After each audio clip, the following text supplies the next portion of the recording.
నెల 12న రాష్ట్ర వ్యాప్తంగా ఉన్నటువంటి ఏదైతే కార్మిక సంఘాలన్నీ కూడా బంద్కు పిలుపునిచ్చాయి. ఈ నేపథ్యంలో మనతో మాట్లాడడానికి బీఆర్టీ రాష్ట్ర ప్రధాన కార్యదర్శి వేముల మారన్ ఉన్నారు. మాట్లాడించే ప్రయత్నం చేద్దాం. చెప్పండి, అసలు బంద్కు పిలుపునివ్వడానికి గల ప్రధాన కారణం ఏంది? ప్రధానంగా ఈ బంద్ అనేది దేశవ్యాప్త బంద్. 29 లేబర్ చట్టాలను 4 కోడ్లుగా మార్చి కార్మికుల హక్కులను హరించినటువంటి ఈ బీజేపీ ప్రభుత్వం తీసుకొచ్చినటువంటి చట్టాలకు వ్యతిరేకంగా జరుగుతున్నటువంటి ఈ నెల 12న సమ్మె. అందులో భాగంగానే తెలంగాణ రాష్ట్రంలో కూడా కేంద్రం రాష్ట్రం ఇచ్చినటువంటి ఆటో మోటార్ రవాణా కార్మికులకు సంబంధించినటువంటి అనేక హామీలు అమలు చేయాలని చెప్పి మేము కూడా ఈ సమ్మెలో భాగస్వామ్యం అవుతున్నాం. కాబట్టి ఆటో మోటార్ క్యాబు లారీ మొత్తం రవాణా రంగ కార్మికులందరూ ఈ సమ్మెలో భాగస్వామ్యం అవుతున్నారు. కావాలని చెప్పి కూడా మేము నాయకులుగా పిలుపునిచ్చినాం. ఈ ప్రభుత్వాలు ఎప్పుడైనా ప్రజలకు ఏదైనా హామీ ఎలక్షన్ టైం ఇచ్చినప్పుడు ప్రజలకు ఈ రంగానికి వర్గాలకు సంబంధించినటువంటి హామీలు వాళ్ళకు సంక్షేమాలు ఎట్లా అందాలని చెప్పి ఒక ఆలోచన చేసి ఇవ్వాలి. అనుచిత ఆలోచనలతోటి కేంద్రమేమో కార్మిక వర్గాన్ని మొత్తం ఈ శ్రమ కార్డుల పేరుతోటి చెప్పింది. ఎక్కడ కూడా సంక్షేమ బోర్డు కేంద్ర ప్రభుత్వం ఇవ్వలేదు. మేము అమలు చేస్తామని చెప్పినటువంటి కేంద్రం మరి ట్యాక్సీ రూపంలో కోట్లాది రూపాయలు కేంద్రానికి పోతున్నాయి, రాష్ట్రానికి పోతున్నాయి. చాలన్ల రూపంలో ఈ రాష్ట్రంలో అయితే ఒక దారి దోపిడీలాగా ట్రాఫిక్ పోలీసులను పెట్టి, లా అండ్ ఆర్డర్ పోలీసులను పెట్టి, ఆర్టీఓలను పెట్టి, ఆటోలను కానీ బైకులను కానీ క్యాబులను కానీ కోట్లాది రూపాయలు మద్యం మీద వాళ్ళకి ఎన్ని రకాల ఆదాయం వస్తుంది చెప్పిన. తాగినోడు దొరికితే వాళ్ళు కోర్టుకు పంపుతారు, 4-5 రోజులు వారం రోజులు బండి ఇస్తలేడు, కోర్టు చాలన కట్టాలి. అట్లా ప్రభుత్వానికి చాలన రూపంలో పోతుంది. మద్యపానం ట్యాక్స్ రూపంలో వాళ్ళకి పోతుంది. వాళ్ళ అనారోగ్య పాలైతే హాస్పిటల్లో పెడితే అట్లా ట్యాక్స్ రూపంలో ప్రభుత్వానికి పోతుంది. ఇట్లా మళ్ళీ వాళ్ళు దొరికితే చాలను, సిగ్నల్ జంప్ అయితే చాలను. ఇట్లా ఒక దారి దోపిడి లెక్క ఎక్కడికక్కడ సిగ్నల్లా ఓ హాస్పిటల్ పోయేటోళ్ళు కానీ, ఓ ఆపద మీద పోయేటోళ్ళం కానీ చూస్తలేరు. ఆపాలి, బండి సీజ్ చేయాలి, వానికి 5-6 వేలు చాలని రాయాలి. ఇట్లా ప్రజల సొమ్మును పీడించి వాళ్ళ బడ్జెట్లో జమ చేసుకుంటుంది ఈ ప్రభుత్వాలు తప్ప ప్రజలకు ఇచ్చినటువంటి సంక్షేమం ఏదంటే లేదు. ఇవాళ 12,000 ఇస్తా అని చెప్పిండు, గద్దెనెక్కిండు రేవంత్ రెడ్డి. అనేక మంది చచ్చిపోయారు.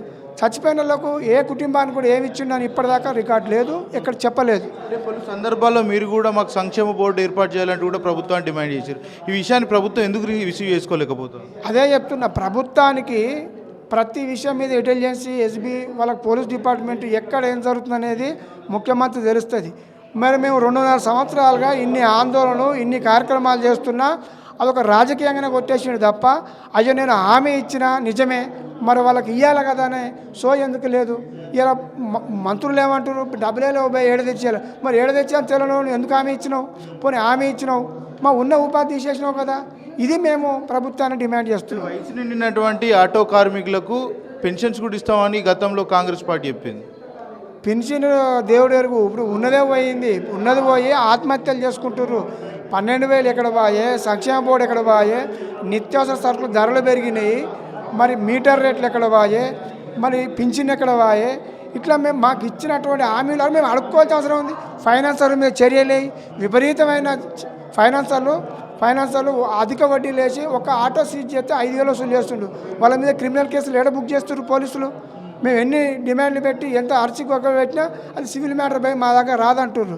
కాబట్టి ఇవన్నీ అంశాలు మేము ఇక చూసి ఈ సమ్మెలో మేము పోయినాం. ఈ సమ్మె 12వ తారీఖున బ్రహ్మాండంగా రాష్ట్ర వ్యాప్తంగా విజయవంతం అవుతుందని చెప్పి భావిస్తున్నాం. ముఖ్యమంత్రి రేవంత్ రెడ్డి చెప్తా ఉన్నారు, ఎవరైనా సమస్యలు ఉంటే నేరుగా నా వద్దకు రాండి, నీ సమస్యలు పరిష్కరిస్తా అని చెప్తా ఉన్నారు. మీరు ముఖ్యమంత్రి రేవంత్ రెడ్డికి డైరెక్ట్ వెళ్ళొచ్చు కదా ఆయన దగ్గరికి.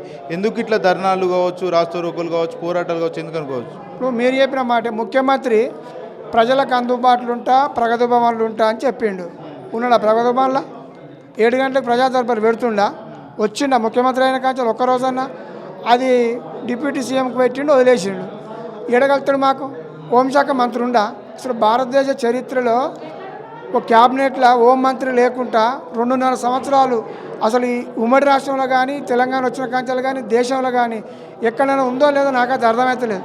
మేము కలవాలంటే ఎవరు కలవాలి? హోమ్ మినిస్టర్ కలవాలి, లేదా సీఎం కలవాలి. సీఎం కలుతలేడా, హోమ్ మినిస్టర్ లేడా? మాటలు చెప్పింది తప్ప అమలు ఎక్కడ జరిగింది? ఆచరణ ఎక్కడిది?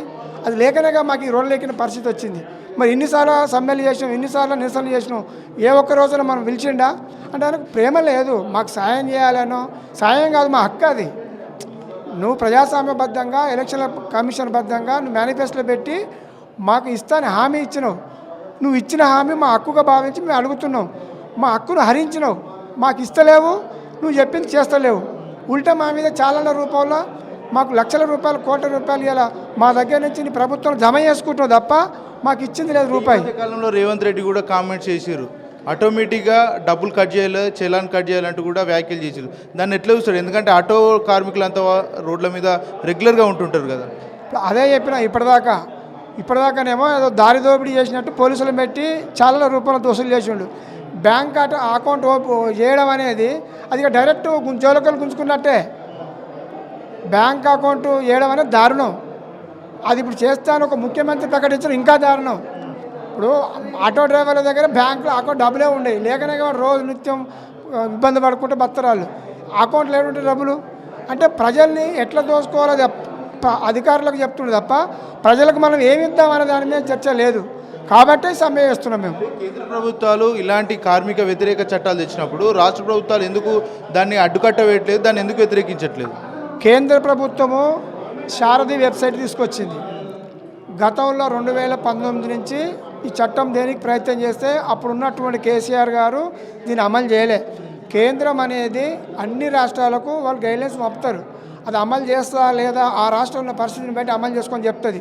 కానీ ఈ రాష్ట్రంలో తెలంగాణలో రేవంత్ రెడ్డి అమలు చేసి ఇలా శారది వెబ్సైట్ ద్వారా లైసెన్సులు వస్తలు. ఇప్పుడు ఆటో విచిత్రమైన సమస్య వాళ్ళు పట్టించుకుంటలేరు. మీ మీడియా వాళ్ళు ఎందుకు చూపిస్తున్నారు మాకు అర్థమవుతలేదు. కానీ ఇప్పుడు ట్రాలీ కొట్ట నీకు పోతాడు ఆర్టీఓ ఆఫీస్కు, ఆటో డ్రైవరు నేను పోయినా, నేను ఆటో ట్రాలీ కొడతా కానీ నువ్వు కారు కొట్టమంటే ఎట్లా కొడతా? ఇప్పుడు ఆ వెబ్సైట్ అదే చెప్తుంది, నువ్వు కారు కొట్టాలంటుంది, కారు కొడితే లైసెన్స్ ఇస్తాడు అంటుండు. ఇప్పుడు ఆర్టీఓ కమిషనర్ పోయి అడిగినావు, అది ఇది ఎక్కడ ధర్మం సార్? ఇప్పుడు నేను ఆటో డ్రైవర్ని, నేను లైసెన్స్ కావాలని పోయినా, నాకు ఆటో లైసెన్స్ చేయని ఆయన అంటే నువ్వు కారు కొట్టమంటారు, ఇది ఎక్కడ చట్టం, ఇది ఎక్కడ యాప్ అంటే మాకు అర్థమవుతుంది. బ్యాన్ ఎత్తుపట్టినే ఉంటుంది ఆటో డ్రైవర్లకు సంబంధించి ఆటో నడపాలని తీసేసి అదే మరి వెళ్ళి. ఇప్పుడు ఇది ఎవరికి అర్థమవుతలేదు, ముఖ్యమంత్రికి మరి అర్థమవుతుందో మరి ఏం చెప్తారో అధికారులు మాకు అర్థమవుతలేదు. ఇప్పుడు శారది వెబ్సైట్ అనేది తీసుకొచ్చింది కేంద్ర ప్రభుత్వం. ఇక్కడ రాష్ట్రంలో ఈ ఆర్టీఐ అధికారులు అమలు చేశారు. కొన్నాళ్ళు మభ్యపెట్టారు, ఏం కాదు పోయి అవుతుంది మీ దాన్ని అది చేస్తున్నాం ఇది ఏం చేయలే, లైసెన్సులు మొత్తం ఆగిపోయినాయి. ఇప్పుడు ఏం చెప్తారు, నువ్వు కారు నడుపు లైసెన్స్ ఇస్తా, కారు నడిపితే ఆటో లైసెన్స్ ఇస్తా అంటారు. ఆటో లైసెన్స్ లేకపోతే రేపు యాక్సిడెంట్ అయింది అనుకో, ప్యాసింజర్కి ఇన్సూరెన్స్ రాదు, డ్రైవర్కి ఇన్సూరెన్స్ రాదు, ఆపోజిట్కి ఇన్సూరెన్స్ రాదు, కోర్టు ఒప్పుకోదు. దీనికి ఎవడు బాధ్యుడు? ఇప్పుడు నా కార్ లైసెన్స్ ఉంది, నేను ఆటో మీద యాక్సిడెంట్ చేసిన, ఇన్సూరెన్స్ కంపెనీ వాడు ఒప్పుకుంటాడా? చిన్న లాజిక్ చెప్తున్నా. ఈ లాజిక్ ఎందుకు అర్థమవుతుంది ప్రభుత్వానికి, అసలు అధికారులకు ఎందుకు అర్థమవుతలేదు? దాన్ని ఆపాలి ఎమ్మటే. ఆపి గతంలో ఎట్లా నువ్వు ఆన్లైన్లో చేయి, కానీ చట్టబద్ధంగానే చేయి. కానీ ఆటో రిక్షా యాప్ పెట్టాలి, ఆడ యాప్లో ఆటో రిక్షా అనేది మెన్షన్ చేయాలి. నువ్వు ఆటో రిక్షా మెన్షన్ చేయకుండా 4 వీలర్ కొడితే నీకు ఆటో లైసెన్స్ ఇస్తా అంటే రేపు ఒప్పుకుంటాడు? ఒప్పుకోడు కదా. ఆటో నడిపించినటువంటి డ్రైవర్లందరికీ 4 వీలర్ నడిపించే అవకాశాలు కూడా ఉండవు కదా. అదే చెప్తున్నారు వాళ్ళు. ఇప్పుడు ఆటో ఇప్పుడు ఇంతకుముందుకు ఎట్లుండంటే, ఇప్పుడు auto, car, bike, lorry, 6 wheeler నాకున్నాయి, అన్నీ ఉన్నాయి, అన్ని ట్రాలు కొట్టాలి. గతంలో ఏమంటే నీకు ఆటో నడిపొచ్చిందా, ఆటో నడుపు, ఫోటో తీసుకుంటాడు. కారు నడిపొచ్చిందా, కారు నడుపు, సీసీ కెమెరా పెడతాడు, అన్నీ ట్రాలు కొట్టాలి. ఆడ బైక్ అయితే బైకే, నేను ఆటో నడిపినా కదా, కారు వస్తుంది, కారు నడిపినా కదా, అట్లా ఇయ్యరు ఇంతకుముందు. ఇప్పుడు ఏం చెప్తుండేనా, ఓన్లీ 4 వీలర్ నడుపు, లైసెన్స్ ఇస్తా, నువ్వు ఏదో నడుపుకోపో, నువ్వు ఏదో నడుపుకోపో అంటుండు. ఏదో 4 వీలరు కారు నడుపుతాడు, నేను ఆటో వచ్చి నడుపుతా, యాక్సిడెంట్ అయితే అట్లా కాదు. నేను 6 వీలర్ నాకు లైసెన్స్ ఉంది, నేను గతంలో ట్రాక్టర్ కూడా నడిపేది. అప్పుడు ట్రాక్టర్ తీసుకొని ట్రావెల్ కొడితేనే నాకు ఆర్టీఓ అప్రూవల్ చేసేది. ఇప్పుడు ఆ సిస్టమ్ తీసేసి ఓన్లీ సీసీ కెమెరా పెట్టి నువ్వు ఆ ఫోటో పడంగానే చేస్తా అంటుండు. ఇది చట్ట విరుద్ధము, చట్టం సవరణ చేయాలని చెప్పి మేము అంటున్నాం. అది ఏం చెప్పదలుచుకున్నారు రాష్ట్ర ప్రభుత్వానికి? రాష్ట్ర ప్రభుత్వానికి ఏదైతే శారది వెబ్సైట్ ఉందో దాన్ని ఎమ్మటే సవరించాలా, ఆటో డ్రైవర్లకు లైసెన్స్ ఇవ్వాలి. ఆటో డ్రైవర్లకు అనేకమైన హామీలు ఇచ్చిన ఈ ప్రభుత్వం ప్రమాద బీమా తీసేసిండా, లైసెన్స్ తీసేసిండా, ఇప్పుడు ఈ చాలన్లు పోయి బ్యాంక్ అకౌంట్ యాడ్ చేస్తా అంటుండా, 12,000 ఇస్తా అని చెప్పి ఉన్న ఉపాధి పీకేసిండా, 5 లక్షల ప్రమాద బీమా తీసేసిండా. మరి మాకేమి ఇస్తాడు? నువ్వు ఇస్తాను ఇవ్వకుండా ఉన్నే తీసేస్తున్నావు, లైసెన్స్ తీసేసాడుగా. ఇప్పుడు చాలన్లు బ్యాంక్ అకౌంట్ చేస్తా అంటుండగా, నువ్వు నెత్తుకొట్టుకుంటున్నాడు ఆటో డ్రైవర్లు, ఏం చెప్పిండు ఏం చేస్తున్నాను. కాబట్టి ఇవన్నీ ఇస్తాన్న 12,000 సంక్షేమ బోర్డు ఏర్పాటు చేయి, శారద వెబ్సైట్ ఆపేయి, మాకు ఇంకా మీటర్ రేట్లు అనేది అది మౌలిక వసతులు మా భాగం. అది నిత్యావసర సరుకులు పెరిగినప్పుడు ఆటోమేటిక్గా అన్ని రేట్లు పెరుగుతాయి. ఇవాళ నూనె ప్యాకెట్ 50 రూపాయలు ఉన్నది, ఇలా 250 రూపాయలు అయింది. నా మీటర్ రేటు అదే ఉంది, అదే 20 రూపాయలు ఉంది కదా, దాన్ని పెంచాలని చెప్పి డిమాండ్ చేస్తున్నాం. ప్రభుత్వం పెంచాలి, ఎందుకు పెంచదు? ప్రజల నుంచి వ్యతిరేకత సోన్ మంత్రి ఎందుకు వస్తుంది? వాళ్ళకి తెలియదా? జీతాలు పెరుగుతలేవు, డీజిల్ రేట్లు పెరగలేదా, గ్యాస్ రేట్లు పెరగలేదా? మరి ఇవన్నీ పెరిగినప్పుడు మా రేటు ఎందుకు పెంచమని మేము దోపిడీ ఏమంటలేము. ప్రజలకు తెలియదా? అన్ని రేట్లు పెరిగినాయి, మా రేట్లు పెంచాడుతున్నాం. దాన్ని కూడా పట్టించుకుంటలేడు, రేట్లు పెంచలేడు, ఉన్నే తీసేసిండు. కాబట్టి ప్రభుత్వం ఇక ఇటన బుద్ధి వస్తే లైన్లోకి వస్తుందేమో అని చెప్పి మేము ఈ 12వ తారీఖున సమ్మె చేయాలని చెప్పి రాష్ట్ర వ్యాప్తంగా పిలుపునిచ్చినాం.